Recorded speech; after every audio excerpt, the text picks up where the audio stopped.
My parents only paid for my twin sister's debutante ball because she deserved a proper introduction to high society. At the party, a guest looked at me and said, "Why weren't you presented?" My sister smirked. "She's just the help." So I pulled out my business card and said, "Correction, I'm the event sponsor." I never cared for debutante balls. Even when I was little, I didn't see the appeal. The gowns, the flowers, the stiff, polite conversations, it all seemed ridiculous to me. But my sister Bianca lived for this. From the moment she was old enough to understand what a debutante ball was, she wanted one. No, she expected one. And my parents, well, they were more than happy to oblige. Months before the event, our house turned into a war zone of fabric samples, cake tastings, and etiquette lessons. My mother obsessed over every detail, from the seating arrangements to the color of the candle holders. My father wrote check after check, not once questioning the absurdity of it all. And Bianca? She soaked it up like a queen being prepared for her coronation. As for me, I was barely an afterthought. I didn't get fitted for a custom gown. I wasn't included in the meetings or the planning. The only time my name came up was when my mother asked if I had something appropriate to wear, as if I were a distant cousin attending out of obligation rather than their other daughter. I should have been used to it by then. The favoritism wasn't new.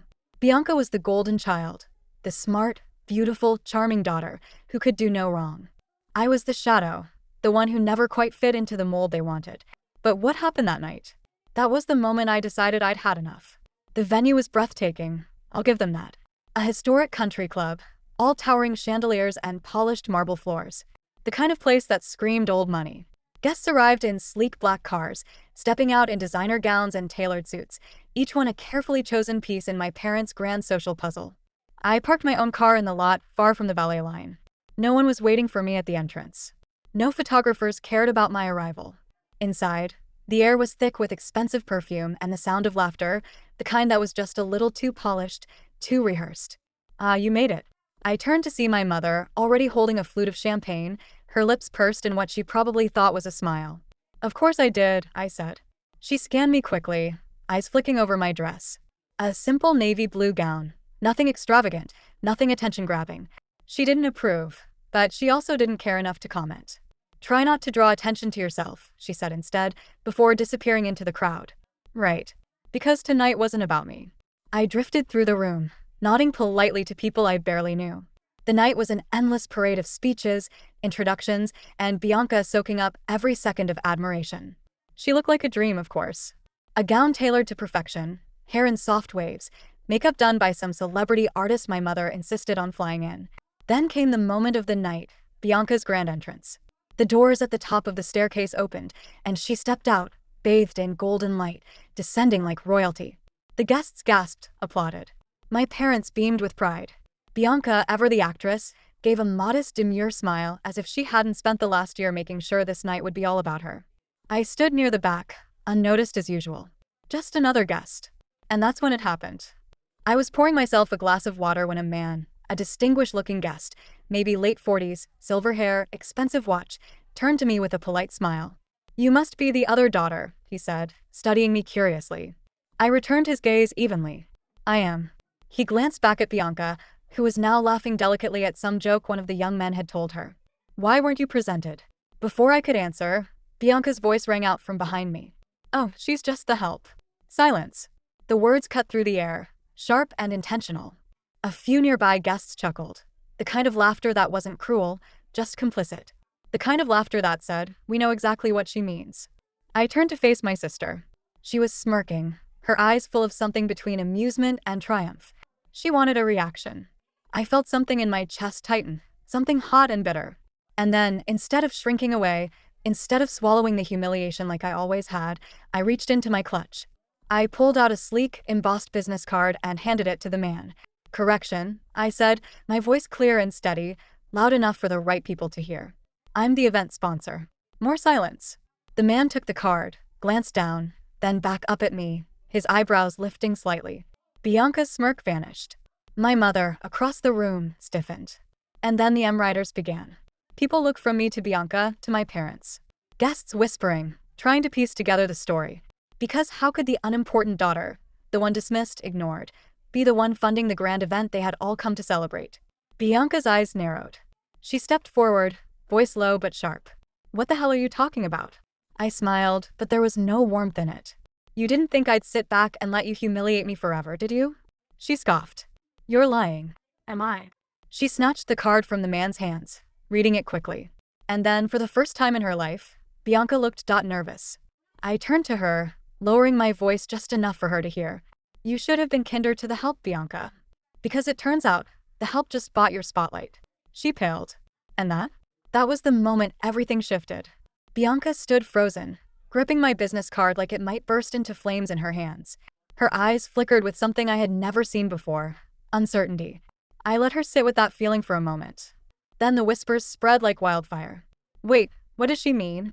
The event sponsor? I thought their parents were paying for this? I could feel the shift in the room. Guests who had barely acknowledged my existence before were now sneaking glances at me, their carefully maintained facades cracking just a little. Across the room, my mother had gone stiff, her smile frozen in place like a mannequin on display. My father, always the composed businessman, took a slow sip of his drink, but I could see the tightening in his jaw. They hadn't expected this. And Bianca? She had always been the perfect one, the admired one, the deserving one. But now, for the first time in her life, she wasn't in control of the narrative. She was scrambling. I almost felt bad. Almost. She took a step toward me, lowering her voice so only I could hear. You think this is funny? She hissed. I tilted my head. I think it's interesting. Her grip tightened on my card. You're trying to humiliate me. I let out a soft, humorless laugh. No, Bianca. That was your specialty. I'm just correcting the record.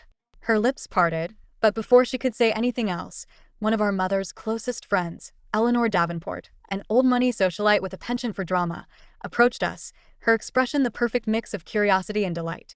My Eleanor said, taking a slow sip from her champagne glass. What an unexpected turn of events. Bianca plastered on a tight smile. I don't know what you're talking about. Eleanor turned her gaze to me. I had no idea you were involved in event planning, dear.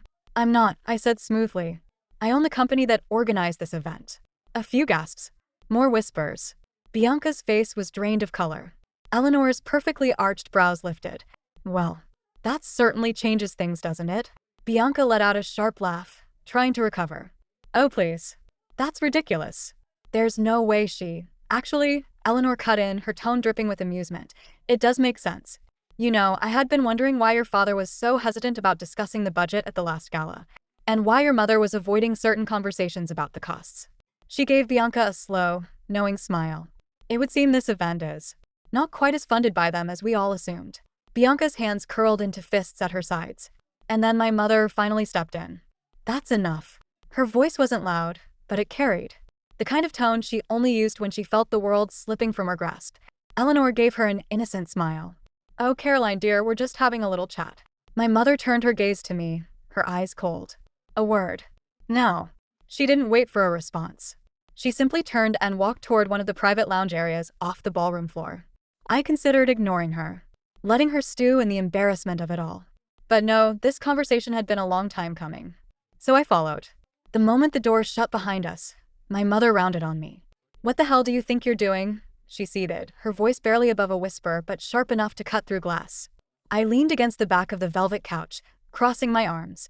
Oh, just making sure people know the truth. The truth? She spat. You mean making a spectacle of yourself? Embarrassing this family. I let out a short laugh. Embarrassing the family? You mean like how you've spent my entire life pretending I don't exist while throwing every dime and ounce of effort into Bianca? She narrowed her eyes. Don't be dramatic. Really?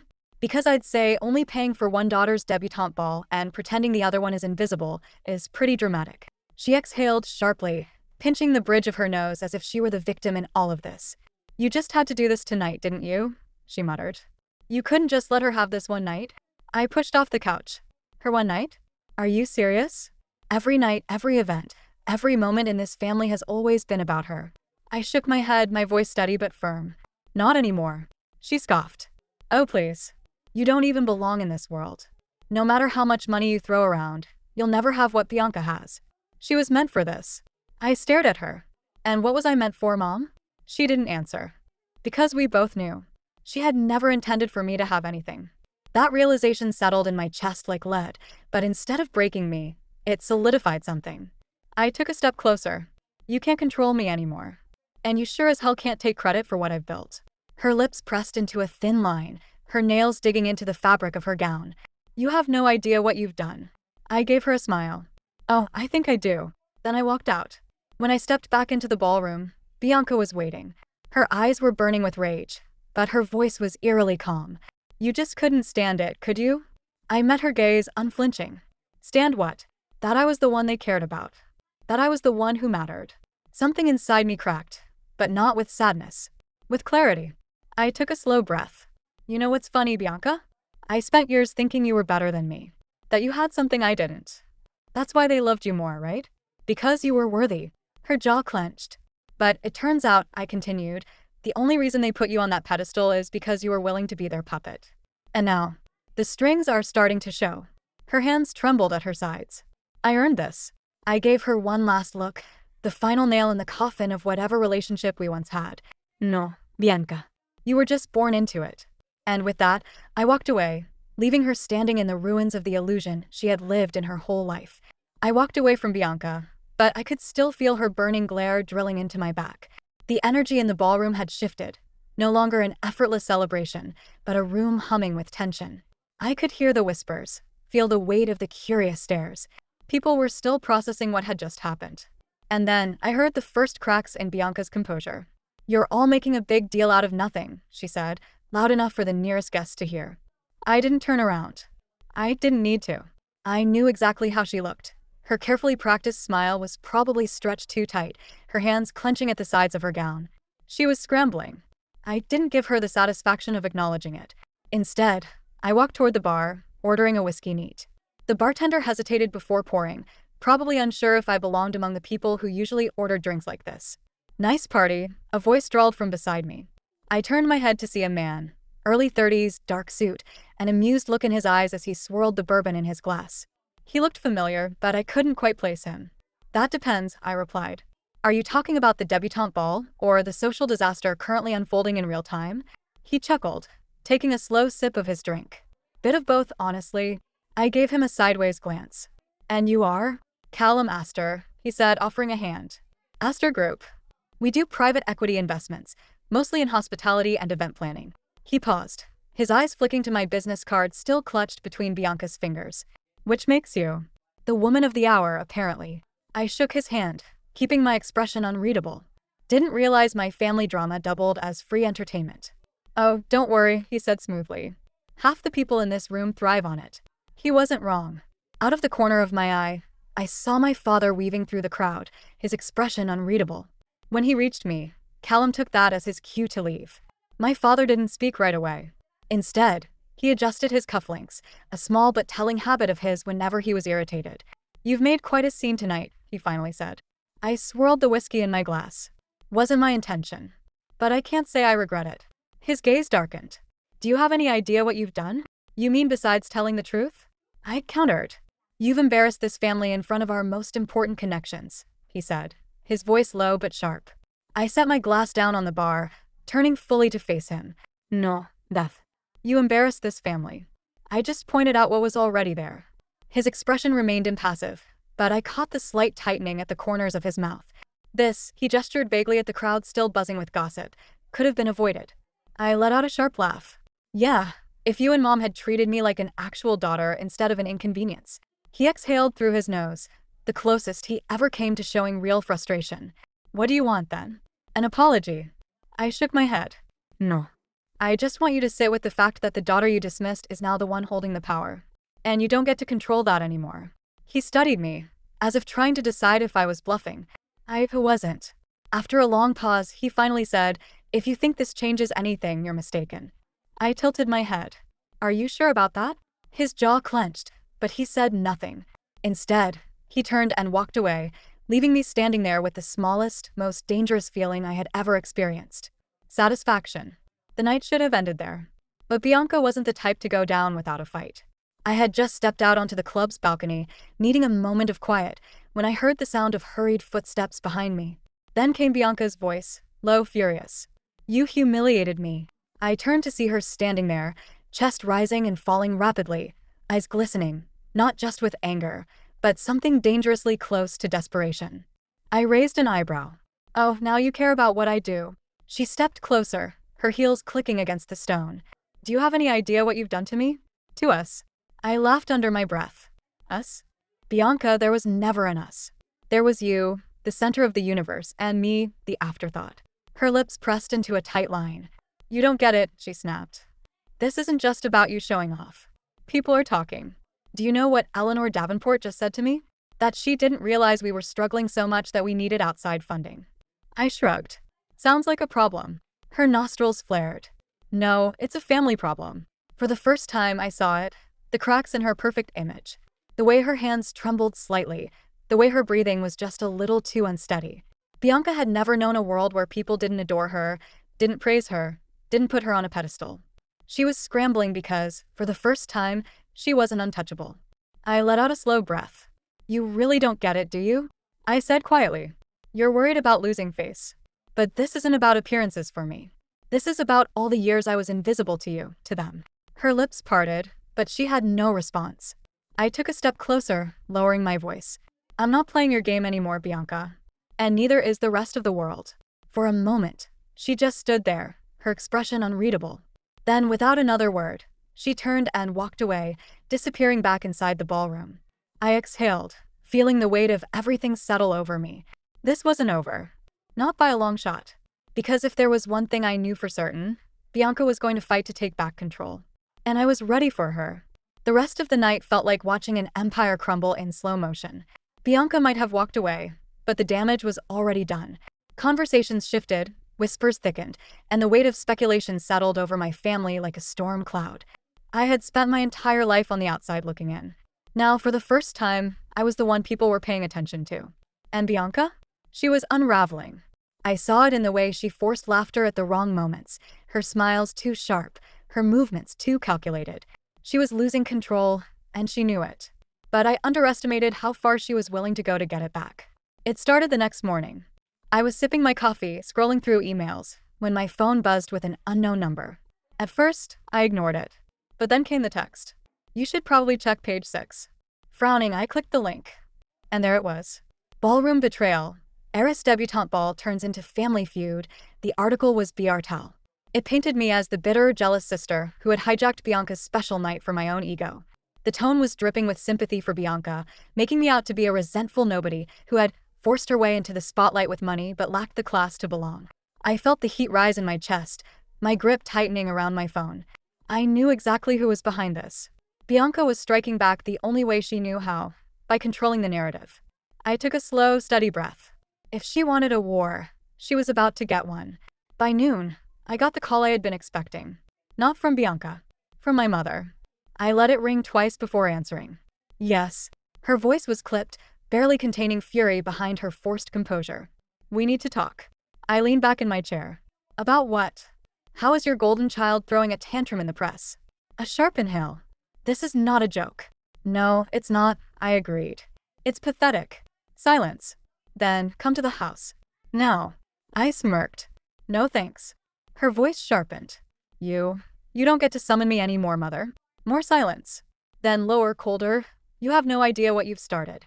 I hung up. If Bianca wanted a battle in the media, I wasn't going to sit back and let her control the story. I made one call. To a reporter I knew personally, someone who didn't take bribes from my parents. By evening, a new article was circulating. The truth behind the ball, how one twin was cast aside for the other this time, the story was different. It detailed how my parents had only paid for Bianca's debutante ball, how they had dismissed me from family affairs, and how I had quietly built a successful business from the ground up. It even included an anonymous source, someone from our own social circle, who confirmed that my parents had always treated me like an afterthought. And then, the final dagger. A quote from an inside source that read, "For years, they paraded Bianca around like a princess while pretending their other daughter barely existed.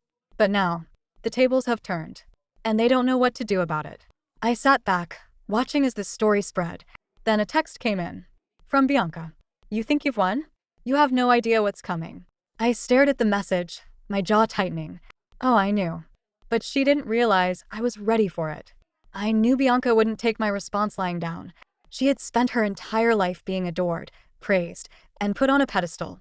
The idea that I, a person she considered beneath her, was not only standing up for myself but winning was something she couldn't accept. Her next move came faster than I expected. The very next morning, I received a formal notice in my email from my largest event venue partner, contract termination.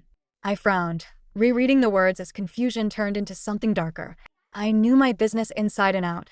There was no reason for them to back out of our deal, unless someone had gotten to them. I didn't have to guess who. Bianca had done what she did best, used our family's connections to poison my reputation. To her, this was just a game of power, and she had just made her move. But what she didn't know, I still had mine. Before I could strategize my next step, I received an unexpected call. From my father. He never called unless he had to. So whatever this was, it wasn't just about Bianca's antics. I let it ring for a few seconds before answering. What do you want? A puzz. Then, meet me at the office. His voice was different. Not cold. Not angry. Just off. I almost refused out of spite. But something in his tone made me curious. So for the first time in a long time, I did what he asked. His office was as intimidating as ever, floor-to-ceiling windows, expensive leather furniture, an air of authority. He was sitting behind his desk when I walked in, fingers steepled, expression unreadable. Sit, he said. I leaned against the chair instead. If this is about the press, I don't care. He exhaled sharply. No, this is about something bigger. I stayed silent, waiting. Then he said it. Your mother and I are nearly bankrupt. I blinked. What? He leaned forward, elbows on the desk. We've been covering it up for years. Loans, favors, selling off assets quietly, anything to keep up appearances. His jaw tightened. But it's not working anymore. Bianca's debut was supposed to be a last effort to maintain our image. And then you ruined it. I finished for him, realizing hitting me like a freight train. The cracks in Bianca's confidence. My mother's desperation. They weren't just mad about embarrassment. They were mad because my actions had exposed them. He sighed, rubbing his temple. And now, thanks to your little stunt, people are talking. Investors are pulling out. Bianca is panicking. I crossed my arms. And what do you expect me to do about it? His gaze met mine. Nothing. I frowned. He exhaled. If Bianca was smarter, she would have stayed quiet. But she let her pride take over, and now she's only made it worse. You played this well. Whether you meant to or not, you've put yourself in a position of power. I raised an eyebrow. Are you actually admitting I did something right? His lips twitched slightly, but he shook his head. I'm saying you forced our hand. Silence stretched between us. Then, he slid a folder across the desk. I hesitated before picking it up. Inside? Proof. Of the debt. Of the unpaid taxes. Of the loans taken under shady conditions. I looked up at him. Why are you showing me this? Because, he said, voice level, I need you to understand that Bianca is playing a losing game. And if you really want revenge. His eyes sharpened. You don't even have to lift a finger. She'll destroy herself trying to beat you. And just like that, I saw the checkmate. I didn't respond to Bianca's contract despotage. I didn't fight back. I just waited. Because my father was right. Bianca was desperate. She had always won by controlling the narrative, but now that she was losing, she was spiraling. She started trying to regain favor, throwing lavish brunches, attending every social event she could, putting herself in the center of every important conversation. But there was a problem. People had already started talking. And in high society, perception was everything. It started small, some guests pulling away, some socialites skipping her invites. Then the real hit came. One of the most prestigious families, the Callaways, had quietly rescinded her invitation to an exclusive fundraiser. Publicly. And if that wasn't bad enough, when a journalist asked them why, their answer was Biartel. We don't associate with families who pretend to be something they're not. The words spread like wildfire. And suddenly, Bianca's world, her entire identity, was collapsing. I wasn't surprised when my mother showed up at my office. She didn't even wait for my assistant to announce her. Just walked straight in, designer heels clicking against the floor. You've made your point, she said without preamble. I leaned back in my chair. Have I? She inhaled sharply, struggling to keep her composure. Your sister is in shambles. Our family is falling apart. I offered. Funny. You never cared when I was the one being cast aside. Her nostrils flared. That's different. How? She opened her mouth. Closed it. And for the first time in my life, I saw it. The truth. She had never thought of me as important enough to fight for. I had been the lesser daughter. The one who didn't matter. Until now. I stood, walking around my desk until I was standing right in front of her. You didn't come here because you care about me, Mother. You came because your perfect daughter is finally feeling what it's like to be overlooked. And you don't know how to fix it. Her lips pressed together. This family is no longer mine, I said. I don't owe you anything. She swallowed hard, her hands trembling slightly. So that's it? You're just going to let us crumble? I tilted my head. Maybe. Or maybe I'll just sit back and watch what happens when Bianca realizes you were the ones who lied to her. Because trust me, once she finds out just how bad your finances are, she won't blame me. For the first time in my life, my mother looked afraid. And I felt free. Bianca never fully recovered. Her social standing plummeted. She still had money, but in our world, money without influence meant nothing. She tried to fight back, to regain control. But the harder she pushed, the more people distanced themselves. And me? I didn't look back. I built my business bigger than ever. Found real friends, real connections. I had spent my entire life living in Bianca's shadow. Now, I was standing in the sun. And I wasn't stepping aside ever again.